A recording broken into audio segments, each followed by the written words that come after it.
Joanna, we'll call you when it's your turn to come and read with Maddie. Well done. Picture the scene. We're in the middle of the English countryside, in a little village, in a tiny school. There are only 18 pupils here, and today they have one very special visitor. She loves cuddling up when you read to her, and she always finds it really nice hearing people read. What have you been doing? Reading to Maddie, And who's Maddie? a dog. Do you like reading to dogs? Yes, Why? What do you like about it? she's very calm. Maddie is a dog, and yes, she is here for story time. It's unclear if she actually understands English, but that doesn't seem to faze the children at all. Is it more fun than reading just on your own or to humans? Yeah, Why do you think that is? it makes it non-boring because that you've got someone to listen to you reading, so I find it really nice. Do you think that the dogs also like it? Yeah, probably. Yeah, do you think they it's can like understand? story time for you. Well, yeah, you could please pick a book and go ahead, yeah. That sneezed, mighty sneeze. Achoo! It might sound strange, but the school has found that having a dog in the classroom really does help the kids with their reading. That felt himself. Matthew Robinson is from the charity Pets as Therapy. Time spent in the presence of a therapy animal can have a very calming effect.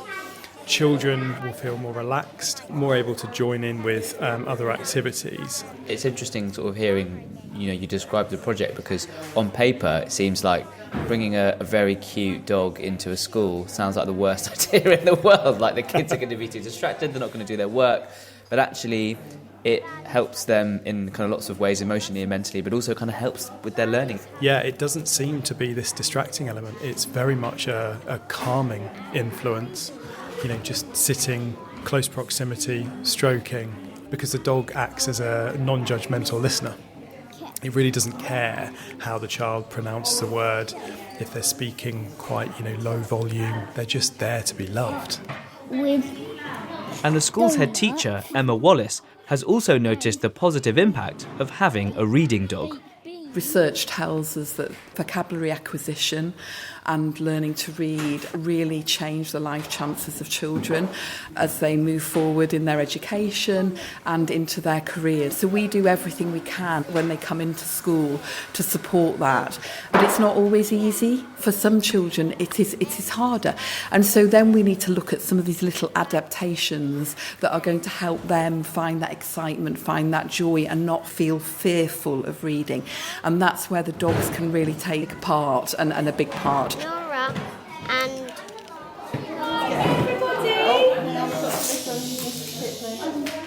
Joanna and Maddie are leaving now, so can we all say goodbye as they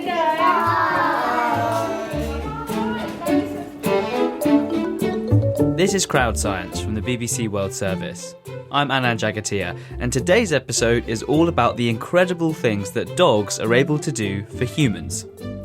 They can help us read, hunt, they can protect us, guide us, and provide us with joy and companionship. Dogs are just good for us. Or are they? That's what this week's question comes down to, from father and son Jason and Finn, who live in Guernsey in the Channel Islands, with their own faithful hound. Scared Finn's left the room. Yeah. Here he comes. Oh, hello. Who's this then? So this is Scout. Hello, Scout. I mean, he's cute, he's cuddly, he's warm in the winter. There are benefits I know from walking the dog on a regular basis. It was supposed to be my son's dog, but as is often the case, I've ended up doing a lot It's of the... a tale as old as time, isn't it? Yeah. That's right. Is he a good boy in general? Yeah, he's a very good boy. Yeah. Wouldn't be without him for the world, though. Finn, tell me about your relationship with Scout. I mean, do you like having a dog? yes, I like it. He's a playful dog, but can be calming at times. And I really like that. He's really understanding when you're feeling sad, and he can be a fun dog to play with. You said that Scout is a good boy in general, but what's the naughtiest thing that he's done, do you think? Sometimes I have a croissant with ham in it. The dog thinks, ooh, ham, and just eats the whole thing. So is food his weakness, basically? If you leave your food unattended, it will get eaten by Scout. Yes. Yeah, that's for certain, yeah. He came home once with him on the table. And one of the things I noticed, he is a magnet for dust and dirt. I mean, so in a nutshell, is your question basically, is having a dog good for you overall? Because there's obviously downsides, right? There's the mud, there's the footprints, there's the fur, and then there's the stress of like when dogs do things they shouldn't do, which all dogs do. But also there's all the positives, right, that you talked about. Yeah, so in general, what is the scientific evidence that proves that dogs are good for you? Now, Jason and Finn aren't alone in wondering about this question, because at the start of this year, after being a cat person for a very long time, I officially became a dog person. Do you want to go for a walk? Should we go for a walk?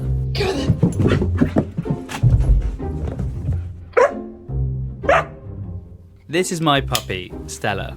She's 6 months old and she's a mix of greyhound, collie, terrier, and who knows what else. Now, I will go toe-to-toe with anyone who suggests that Stella is not, in fact, the best dog in the whole world. But I, like many pet owners, could be biased. So to answer Jason and Finn's question, we need to speak to someone who can separate the warm, fuzzy ideas that we have about our warm, fuzzy friends from the reality of how they actually impact our lives. And I think we found just the person. Have a service dog on the wait list to receive one. Oh my gosh, Annabelle. This is definitely going in the final edit, by the way. Hold on a second. Good girl, I love you, thank you. This is Kerry Rodriguez. Okay. She's a researcher at the University of Arizona in the US. I am the director of the Human-Animal Bond Lab, where we study the role that animals, especially dogs, have on human health and well-being. So it sounds like you're basically trying to grapple with Jason and Finn's question in your job every day. So how would you even go about trying to study that scientifically, whether having a pet broadly is good for people when you look at a population, or if the balance is the other way? So we can, of course, ask you how you feel. We can either interview you or have you fill out a survey of your loneliness levels and your depression levels and look at how pets are influencing those things. We can also look at some objective indicators of health and well-being, things like how you're sleeping at night or how your brain is actually putting out stress chemicals or stress hormones. And we can then look at how dogs are affecting those things as well. And what are some of the challenges of doing that kind of research? The best science that we have is a randomized controlled trial or a clinical trial. You have two groups, one half gets the drug, one half gets a sugar pill, and then you can measure the efficacy of the drug. We can't really do that with pets. It's really hard to find a sample and then randomize to whether they get a dog or not. So because we can't really do those studies, we have a lot of correlations, which means we can find that dogs are associated with things like less loneliness, but we have no idea if dogs are actually causing less loneliness. It could be that people are less lonely and then they get a dog, or it could be that they get a dog and they're less lonely. It's really hard to study the direction of that. In this field, are there any broad correlations like loneliness that you just mentioned that tend to be associated with having a dog? Are there any outcomes that we can say, well, on average, it seems like people who have a dog tend to be more like this or tend to have a life that goes like this? Yeah, the mental health literature is a bit mixed. There are some studies that find that dogs are associated with better depression, anxiety, and loneliness, but there are some that don't find any differences at all. So that's an area that we have a little bit of mixed science. One of the areas where we're pretty sure that dogs have a great effect on is cardiovascular health or our heart health, because dogs are getting us up and moving. So we do know pretty confidently that dogs are really great for improving physical movement, where they're associated with more steps taken per day, more activity overall, and better heart health. And what's really interesting is that it's not just pet walking, which of course is a great way to get exercise. It's also little things like sit to stand movements. So for individuals that are elderly, that is a really big impact on their overall health. When you have to give your dog food and water or give them a treat, play with them, that's also really meaningful activity as well. And I guess there is something very special about dogs and their relationship with humans, right? I mean, I guess there's a reason why you mainly focus on dogs rather than goldfish or cats. What is it about dogs that gives them this bond with humans? Yeah, I am a secret cat person. I do love my cat more than life, but the reality is that dogs are the most prevalent as service dogs and therapy dogs because they are so highly trainable and they love working with humans. They love their jobs. So dogs are really incredible because we've shared tens of thousands of years of interacting with them, and they're really attuned to our emotions, and they really are succeeding in these therapeutic roles. One of the areas in our field that we're doing a lot of work on is researching the efficacy of psychiatric service dogs for military veterans with PTSD or post-traumatic stress disorder. And these service dogs are different from pet dogs or therapy dogs because they are specifically trained for tasks that are directly helping a disability. How does that work? Tell me more about the kinds of things that people with PTSD would be using a dog for. They can be trained to alert to a veteran's anxiety and actually help calm them down by applying deep pressure or distraction. They help veterans navigate crowds and overall feel more comfortable in public, especially veterans that are really hyper alert in public. And they can also do things like wake up the veteran from nightmares or retrieve medication. Dogs can pick up on little things like, our heart rate increasing, our breath getting a little more quick, stress hormones firing. We start to act different and smell different. And so dogs are really great at that, especially when they're really bonded to their human, like these veterans and service dogs are. Dogs can help alert us to when we're feeling stressed and then, provide that little bit of a lick or a nudge to say, hey, pet me, focus on me, I'm here for you, and it's all going to be okay. What have you found then when looking at the impact that having a service dog has on people with PTSD? We found that the group of veterans with service dogs had significantly lower levels of PTSD symptoms than those who did not have a service dog on the wait list to receive one. It was just as effective as frontline treatments for PTSD, such as medications or behavioral therapies. Veterans with service dogs also had lower levels of depression, lower anxiety, less anger, and increased social participation. And the coolest thing is that veterans with PTSD service dogs actually have different brain chemistry than veterans on the wait list for a service dog.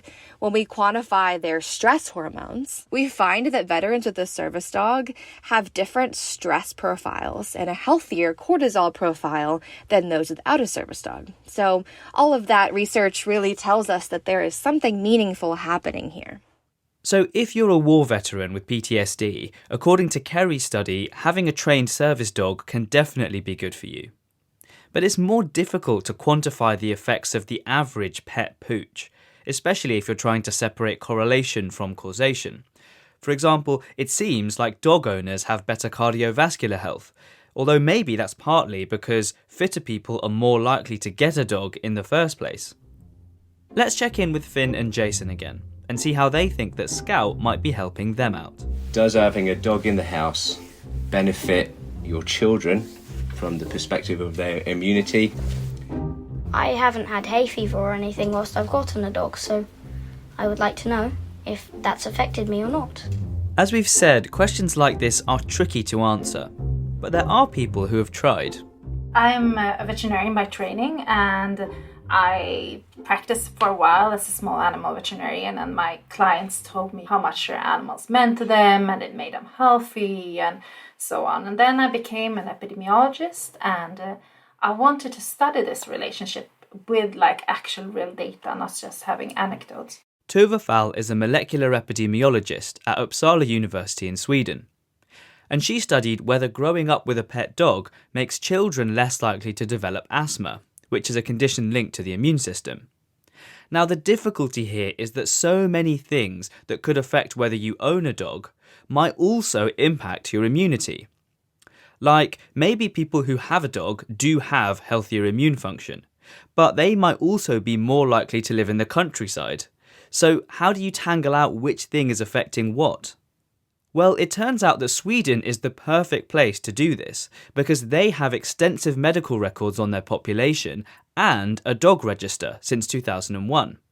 And using this, Tova has been able to track the health of 275,000 babies born since then, while accounting for lots of other factors in the data, like where people live, but other things too. We also can capture a lot of these confounding factors. For example, if the parents are allergic or have asthma, it might be less likely to get a dog, right? And their children might be at increased risk of asthma because of their genetics.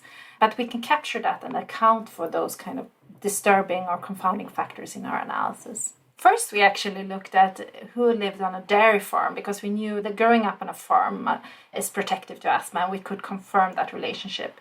And actually, with having a dog, it seemed almost like a mini farm because its farm effect was about 50%, and the dog effect was 13% reduction in risk of asthma. It's not a huge effect size, but it's going in the protective direction.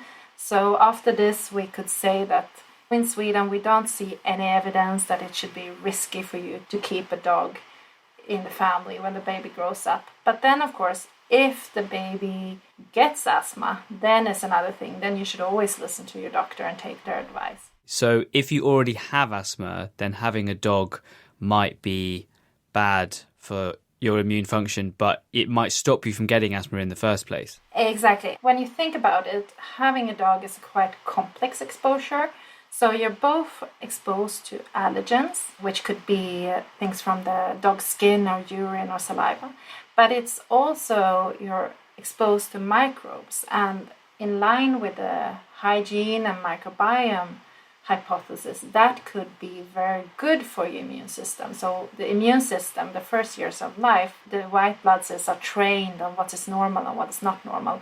And if you live in a too clean household, the hypothesis goes that, okay, the immune system will be overreactive because it doesn't have enough to train on during this period. But also we know that children growing up with dogs, they also spend more time outdoors. Other studies have shown that. So that could also expose you to other exposures. So it's a complex exposure. And my hypothesis is that it's good, to be exposed to a bit of dirt and germs and stuff.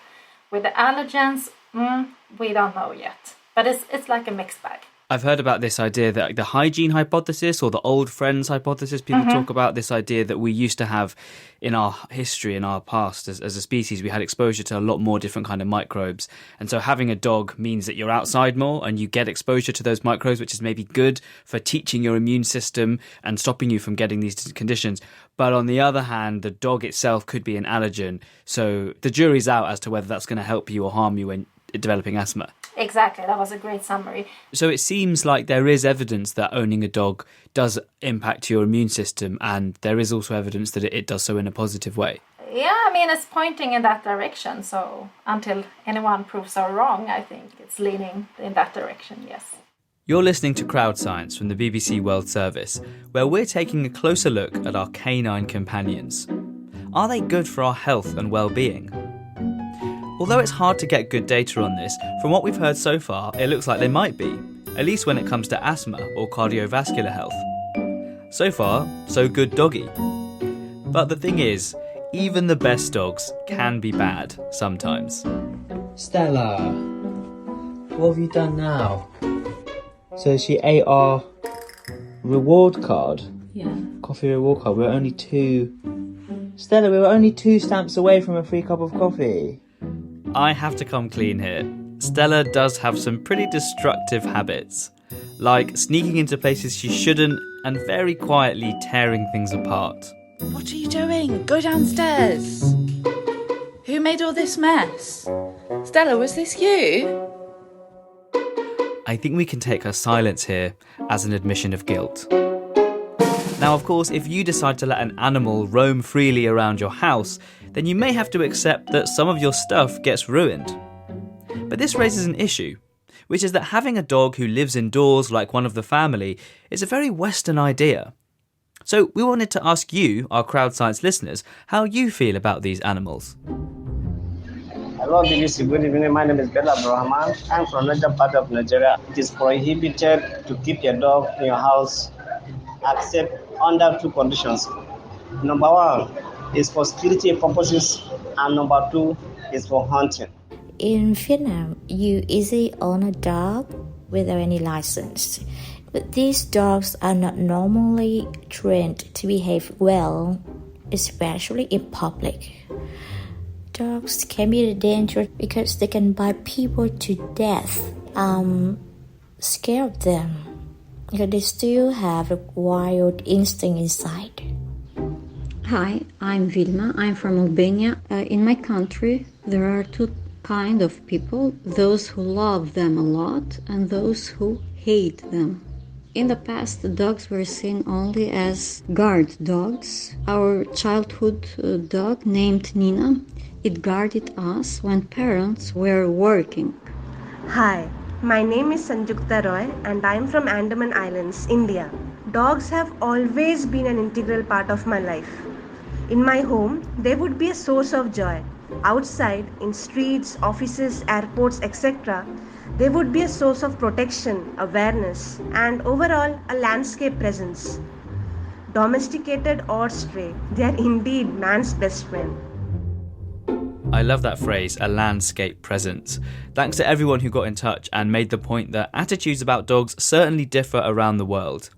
And in fact, when you look globally, pets like Stella are the exception rather than the rule. There are roughly 1 billion dogs on Earth.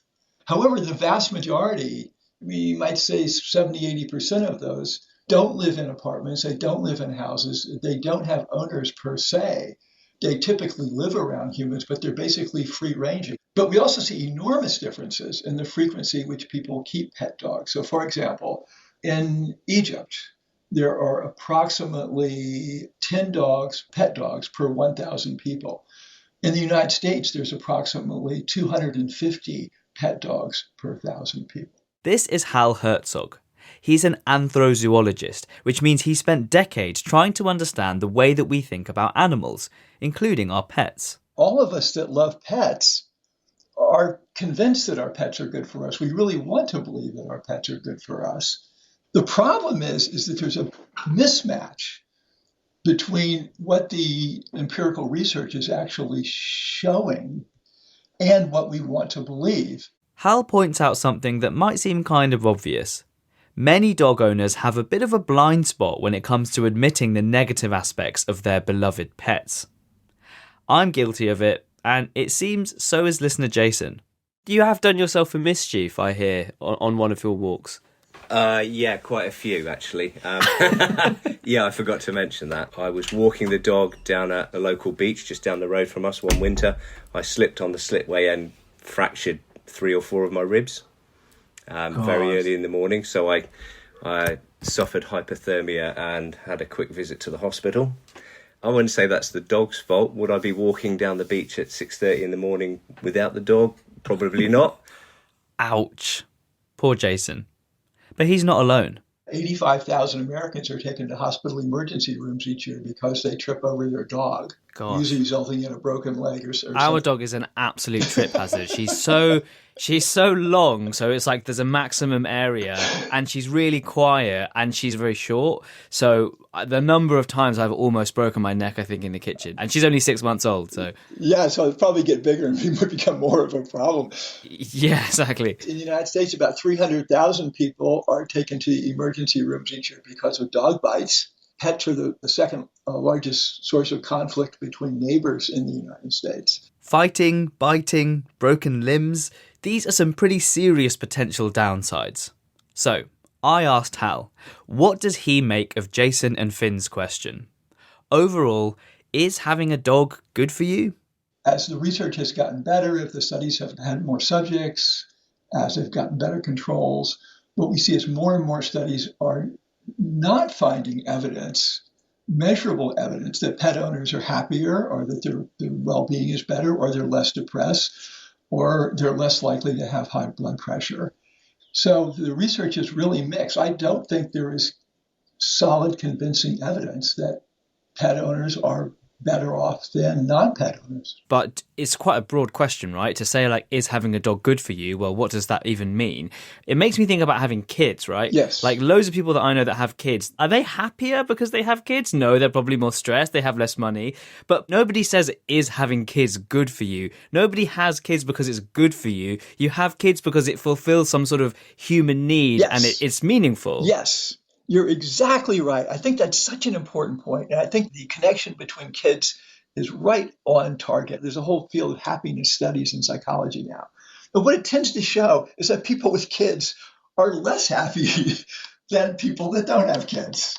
But on the other hand, there's a fulfillment that comes with kids that we can't measure. When you ask people on a scale of 1 to 10 or something like that, how happy are you? I think that's really missing something. There's something that comes with the love of a pet that's very, very hard to measure. Is we have these quantitative measures that are not getting at this deeper sense of satisfaction and happiness we get. Our last pet, she died unfortunately last year, and we haven't replaced her, was a cat that was kind of wild. And she only liked 2 people. She liked me, and she liked a woman that comes and helps clean her house and clean out. And every evening, she would come and she would jump in my lap voluntarily. And she would let me pet her and look at me for maybe 10 or 15 minutes. I felt I had this little wild thing in my life that gave me great satisfaction and that would occasionally let me be her friend.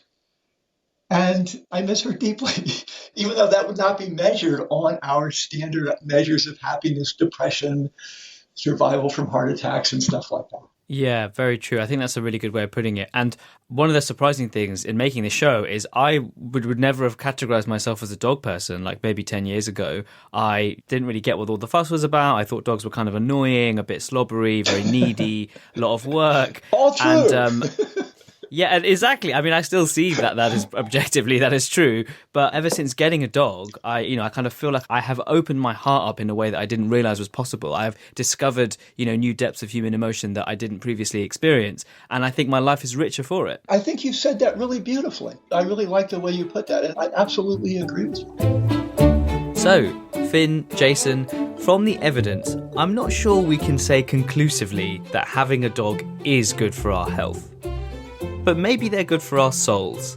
And while that's not something we can measure, it is just as important. That's all for this episode of Crowd Science from the BBC World Service. This question was from me, Finn, and my dad, Jason, on the Isle of Guernsey in the Channel Islands. The programme was presented by Anand Jagatia and produced by Emily Bird. If you have a question that you'd like to be answered, please email crowdscience@bbc.co.uk. Thanks for listening. Bye!